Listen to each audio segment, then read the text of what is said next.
When I was just a teenager, I worked for Milt Robbins on Daly Brothers Circus, and Milt was an eloquent sideshow talker and big show announcer.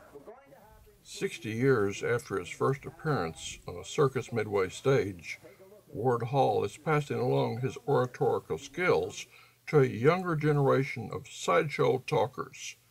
Along with his longtime partner, Chris Christ, the master showman has nourished the development of the newer ballet artists. Ward has a ready answer for anyone who wants to know what makes a good talker. A command of the language in which you are speaking. If I was to go to France, Germany, Spain, or some other place, I would be a very bad talker because I have no command of any of those languages. I think I have a pretty good command of the English language. Where did you pick that up? Well, I guess I must have had some good teachers in school. I don't remember anything special, but my father, my mother, and the aunt who also raised me for a few years, my family all spoke well, and being that we were from Nebraska, we had that flat Midwestern accent. We did not have the New England or the Brooklyn or the Southern accent. So it lent more to what is considered proper American English. Mm-hmm. I have always been an avid reader. As a kid, even, because I was never interested in athletics. That didn't appeal to me at all. And when I was in junior high school, and the very few weeks that I went to high school, and I was in Denver, and I probably spent more hours at the public library than I did in the schoolhouse. And I always loved to read, still do. And so I think I picked up probably a lot of English just through reading, but also,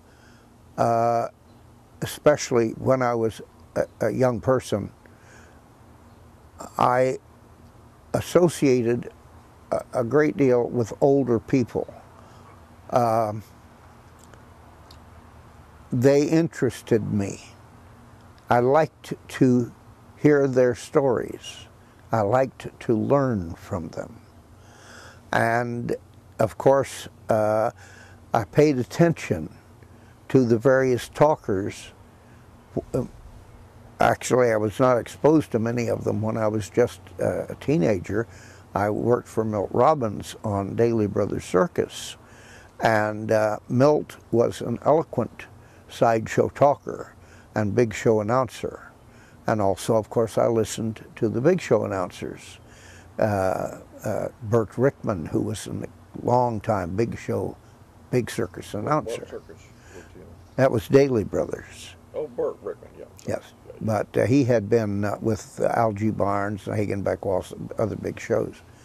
And see, I learned the inflections that they would put in to, you know, ladies and gentlemen, over here we've got this fella, his name's Lane Talbert. That's not correct. Ladies and gentlemen, over here, the magnificent historian and television artist, Lane Talbert. So you listen to the announcers and you say, well, this is the way it's done. And with the sideshow, the same thing. You don't go with that much enthusiasm, but still I learned.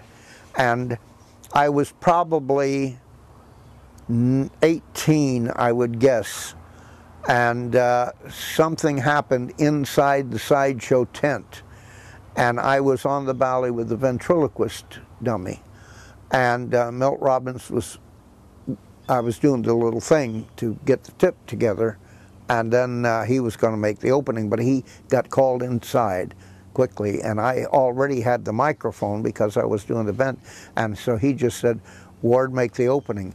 And so I stumbled through it, and I look back on it, I was probably scared out of my wits, and I didn't know what I was doing.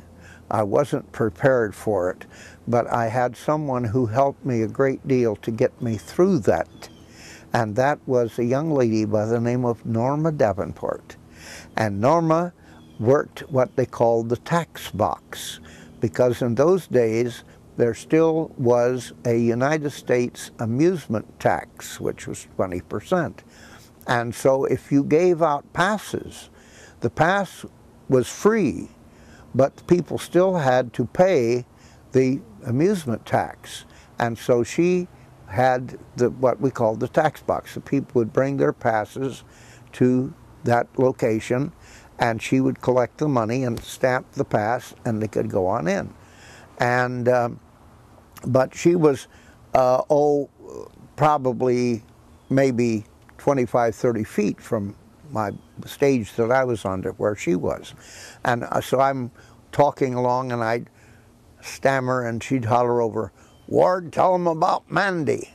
"Oh, and in here today you're going to see a painted-faced mandrill, very unusual animal. Its face is red, white, and blue. It's a beautiful, patriotic animal." And then I'd say, "Tell them about the fighting lion. Oh, here today you're going to see the man that fights the lion and the lion that fights the man," you know. And so she, cueing me from off stage, so to speak, got me through that first one. Reporting from America's last big traveling sideshow, this is Lane Talbert. You're going to be entertained by a lady fire eater, the Queen of Kerosene.